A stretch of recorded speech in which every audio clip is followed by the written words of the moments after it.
Hello guys, আজকে আমি blouse বানিয়েছি। ব্লাউজটা আপনাদের একটু দেখাতে চাইছি আমার ইউটিউব চ্যানেলে। আমার বন্ধুদের যদি ভালো লাগে তাহলে একটু লাইক সাবস্ক্রাইব করে দেবেন, কমেন্ট করে দেবেন। দেখুন আমি ব্লাউজটা বানিয়েছি। এইটা একটা নতুন ধরনের ডিজাইন। এরকম দড়ি সিস্টেম থেকে দড়িটা একটু বড় করেই করতে হয়, না হলে দড়িটা ঠিক একটু শাড়ির নিচে ঝুলবে, ব্লাউজের নিচ থেকে, তবেই ভালো লাগে। আর ফুলগুলো একটু বড় বড় করতে হয়। আর মানে যে যেরকম হাতে ডিজাইন দিতে চাইবে, এটা আমি প্লেন ডিজাইন দিয়েছি। আর যদি কট পাইপিং কেউ গোল্ডেন দিতে চায়, ব্ল্যাক দিতে চায়, তার যেরকম খুশি, কিন্তু এটা আমার ভালো লেগেছে, আমি এরকম ডিজাইন দিয়েছি।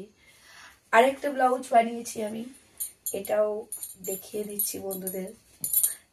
এই ডিজাইনটাও খুব কমন। এটা ভি গলার মধ্যে পিছনে মুন্টি আছে, হাতায় কট পাইপিং আছে। নমস্কার।